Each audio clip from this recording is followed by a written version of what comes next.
जय माता दी। समय का चक्र अपनी गति से चल रहा था। ब्रजभूमि जो कभी श्री कृष्ण की बांसुरी की धुन पर नृत्य करती थी, अब एक मौन तपस्वी की भांति प्रतीत होती थी।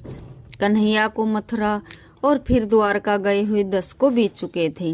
वह नटखट बाल गोपाल अब द्वारकाधीश बन चुके थे। वृंदावन के कदम के वृक्ष अब विरध हो चुके थे।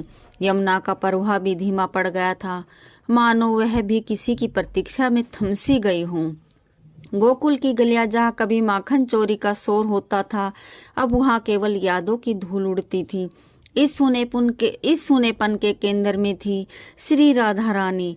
राधा अब वह चंचल किशोरी नहीं थी। विरह की अग्नि ने उनके स्वर्ण जैसे शरीर को तपाकर कुंदन बना दिया था। उनकी आंखों में अब आंसू नहीं आते थे, क्योंकि आंसुओं का सागर तो कब का सूख चुका था। शेष थी तो केवल एक अनंत प्रतीक्षा। वे नित्य निधिवन के उसी स्थान पर बैठती थी जहाँ कृष्ण ने अंतिम बार उनसे विदा ली थी। एक संध्या जब सूर्य यमुना के जल में डूब रहा था और आकाश में लालिमा छाई थी, राधा जी को अपने भीतर एक विचित्र शून्यता का आभास हुआ। उन्हें अनुभव हुआ कि अब उनके जीवन का प्रयोजन अब पूर्ण होने को है। यह शरीर जो केवल कृष्ण के लिए धारण किया गया था, अब विश्राम मांग रहा था।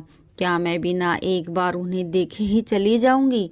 राधा के मन में यह प्रश्न बिजली की तरह कूद गया।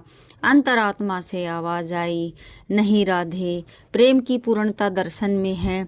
द्वारकाधीश भले ही राजा हो, पर मेरे लिए तो आज भी मेरे श्याम हैं। मुझे जाना होगा। यह निर्णय साधारण नहीं था। एक अबला विरह में कृष्णकाय हो चुकी राधा रानी के लिए सैकड़ों योजन दूर समुद्र के बीच बसी द्वारका नगरी की यात्रा करना असंभव प्रतीत होता था। परंतु जहाँ शरीर हार मान लेता है, वहाँ प्रेम की जीत होती है। ब्रजभूमि से विदाई रात्रि का दूसरा पहर था। पूरा बरसाना और नंदगांव निद्रा में लीन था।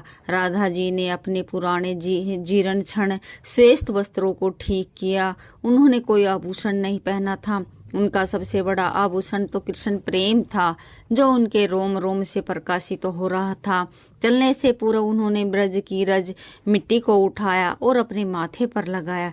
हे ब्रजभूमि, तूने मुझे कृष्ण दिया, तूने मुझे प्रेम दिया। आज तेरी यह बेटी तेरे आंचल से दूर अपने अंतिम गंतव्य की ओर जा रही है। मुझे क्षमा करना माँ, मैं तुम्हें छोड़कर जा रही हूँ, पर मेरा हृदय सदैव यहीं इसी कदम की छाव में रहेगा। राधा जी ने उन लताओं को स्पर्श किया जिन्हें कभी कृष्ण ने अपने हाथों से सींचा था।